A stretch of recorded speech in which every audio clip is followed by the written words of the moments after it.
সুপ্রিয় শিক্ষার্থীগণ, তোমাদের আজকে যে বিষয়টা আলোচনা করব সেটা হচ্ছে টাইট্রেশনের রিডক্স বিক্রিয়া রিডক্স টাইট্রেশন।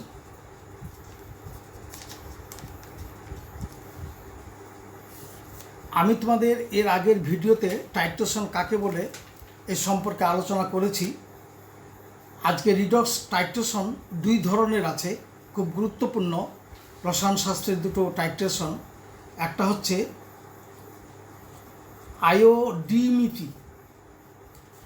ডিমিট্রি, বাংলায় হলো আয়োডিমিতি, আর দুই নম্বরটা হলো আয়োডোমিট্রি, অর্থাৎ আয়োডোমিতি। এই দুটো খুবই কাছাকাছি শব্দ, কিন্তু তাদের মধ্যে একটা বিরাট ফারাক আছে। যেটা আয়োডিমিতি,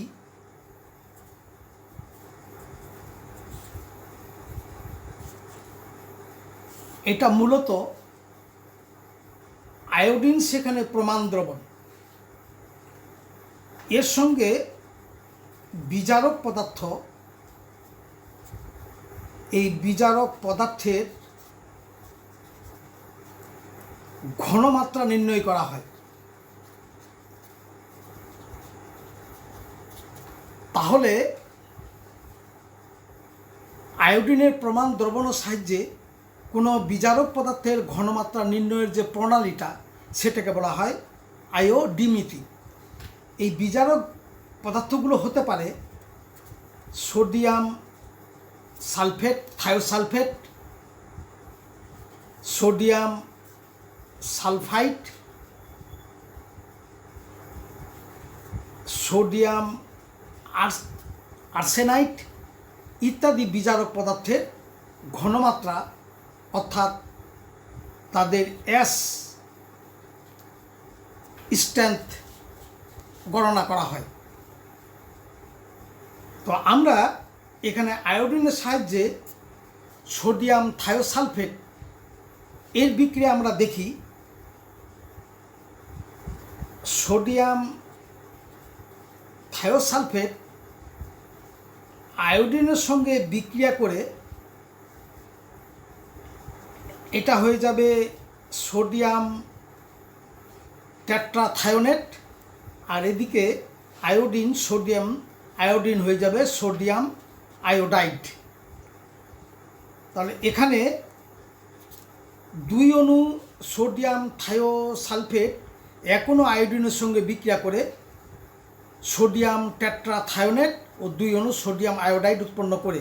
এই ক্ষেত্রে আয়োডিনের এখানে জারণ মান 0 থেকে -1, অর্থাৎ এখানে আয়োডিন বিজারণ ক্রিয়া অংশগ্রহণ করে এবং নিজে সে জারক পদার্থ। আয়োডিন মূলত একটা শক্তিশালী জারক পদার্থ। অপরদিকে এখানে সোডিয়াম থায়োসালফেট, এখানে এর জারণ মান 2 সালফারের, এর জারণ মান হয়ে যায় 2.5। এটা ব্যতিক্রমধর্মী ঘটনা। এখানে সালফারের জারণ ধর্ম 2 থেকে 2.5-এ বৃদ্ধি পায়, অর্থাৎ এটা জারিত হয়। অতএব এটা একটা বিজারক পদার্থ। এই বিজারক পদার্থের ঘনমাত্রা নির্ণয় করা হয় আয়োডিন প্রমাণ দ্রবণ ব্যবহার করে। যেখানে বুরেটে আমরা যদি এইরকম একটা বুরেট নিই, স্ট্যানের দ্বারা আমরা এটা ধারকের সাহায্যে আটকাইলাম, এই কনিক্যাল ফ্লাক্সে আমরা নিব সোডিয়াম থায়োসালফেট এবং মনে করো এর পরিমাণ নিলাম 1 সিসি, এবং সেখানে ইন্ডিকেটর স্টার্চ দিলাম কয়েক ফোঁটা। এখন এই বুলেট থেকে আয়োডিন, প্রমাণ আয়োডিন দ্রবণ, এই 1 সিসি সোডিয়াম থায়োসালফেটকে জারিত করাতে কী পরিমাণ আয়োডিন লাগবে, এই বুলেট থেকে আয়োডিনের পরিমাণ অর্থাৎ VI2 এখান থেকে নির্ণয় করা যায়। সেটা মনে করা হলো YCC। এই বিক্রিয়াটা মাধ্যমে আমরা এই সোডিয়াম থায়োসালফেটের ঘনমাত্রা নির্ণয় করতে পারব। এটা S এখান থেকে নির্ণয় করা সম্ভব। এই বিক্রিয়াটা যে বিক্রিয়ায় জারণ বিজারণ বিক্রিয়া অংশগ্রহণ করে, সেখানে এই ধরনের, এখানে আয়োডিন ইলেকট্রন গ্রহণ করে দুটো আয়োডাইড আয়ন হয়ে যায়।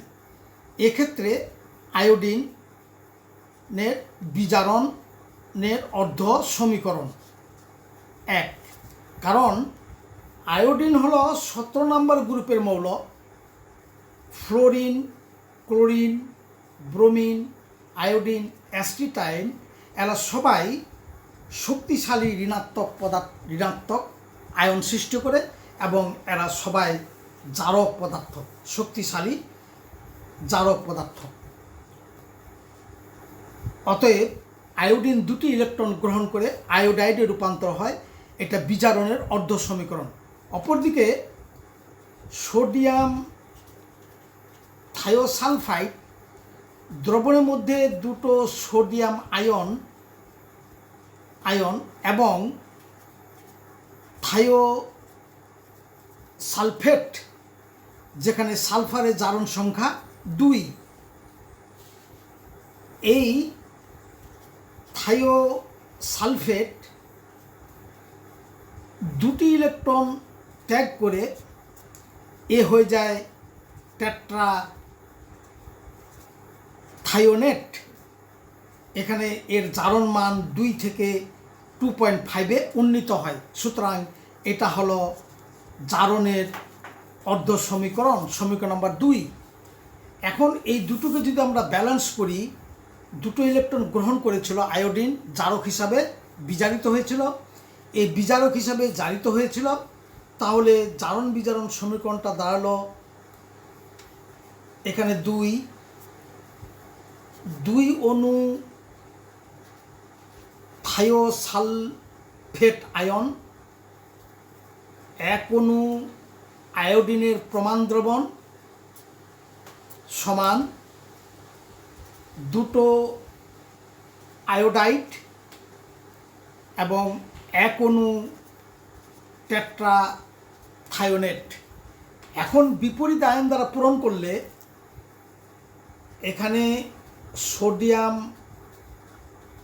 থায়োসালফেট প্লাস আয়োডিন, 2 অণু সোডিয়াম আয়োডাইড, 1 অণু সোডিয়াম টেট্রাথায়োনেট, 2 অণু। তাহলে এটার পরিমাণ যদি হয় V সমান, যেটা আমরা এদিকে পাত্রে নিয়েছিলাম, কনিক্যাল ফ্লাক্সে নিয়েছিলাম এবং এর IS ধরলাম হোয়াট। অপরদিকে আয়োডিনের বুলেট থেকে যেটা পাবো V, সেটা মনে করো YCC এবং এর মাত্রা ধরি আমরা M মোলার। তাহলে এর পরিমাণটা চলে যাবে এর দিকে, অর্থাৎ এটা দাঁড়াবে এভাবে VI2 into SI2 is equal to V sodium sulfate into S sodium thiosulphate. অতএব এর পরিমাণটা চলে যাবে আয়োডিনের দিকে, এটা হলো ইন্টু 2। অতএব S sodium thiosulphate is equal to 2 into Vi2 into Si2 is divided by V sodium thiosulphate that is equal to 2 into এখানে আমরা আয়োডিন বুরেট থেকে ধরিয়েছিলাম YCC ইন্টু আয়োডিনের মাত্রা 1 molar is divide by conical ফ্লাক্সে sodium thiosulphate নিয়েছিলাম XCC।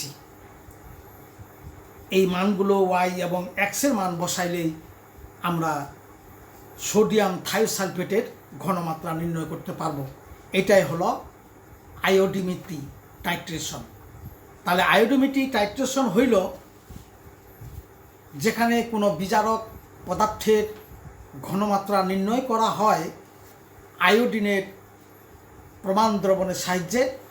এক্ষেত্রে আয়োডিনকে বুরেটে নিতে হয়। এখানে সোডিয়াম থায়োসালফেটের সালফারের জারণ মান 2 থেকে 2.5 উন্নত হয়, অর্থাৎ সালফারের জারণ মান 2.5 হয়। অপরদিকে আয়োডিনের জারণ মান 0 থেকে -1-এ আয়োডাইড হয়ে -1-এ কমে আসে, অর্থাৎ জারক পদার্থ আয়োডিন বিজারিত হয় আর বিজারক পদার্থ সোডিয়াম থায়োসালফেট জারিত হয়। সেখানে সালফার এর জারণ সংখ্যা 2 থেকে 2.5-এ উন্নীত হয়। ইহাই হইল আয়োডিমিত্রি টাইট্রেশন। অর্থাৎ আয়োডিমিত্রি টাইট্রেশন হইল প্রমাণ আয়োডিন দ্রবণের দ্বারা কোনো বিজারক পদার্থের ঘনমাত্রা নির্ণয়। এরপরে আলোচনা করব আয়োডোমিত্রি। আজকে তোমাদের সামনে আয়োডিমিত্রি সম্বন্ধে আলোচনা করা হইল। তোমরা এই আয়োডিমিত্রি এটা ভালো করে একটু নোটটা করে রাখলে আমার মনে হয় তোমরা উপকৃত হবে এবং এটা তোমাদের MCQ পরীক্ষা থেকে শুরু করে এমনি তোমাদের বিভিন্ন ভর্তি পরীক্ষায় এখানে বলবে যে সালফারের সোডিয়াম থায়োসালফেটের সালফারের জারণ মান কততে উন্নীত হয়। কারণ সালফার হইল অক্সিজেন গ্রুপের মৌল, 16 নম্বর গ্রুপের মৌল। Oxygen, sulphur, selenium, tellurium, polonium এদের বহিস্থ কক্ষপথে 6টা করে ইলেকট্রন আছে। সুতরাং সালফার 2, 4, 6 জারণ মান হওয়ার কথা, কিন্তু এখানে ব্যতিক্রম। সালফারের জারণ মান 2 থেকে 2.5-এ উন্নীত হয়, অর্থাৎ 2 থেকে 2.5 2.5 উন্নীত হয়। এখানে একটু ব্যতিক্রম ঘটনা।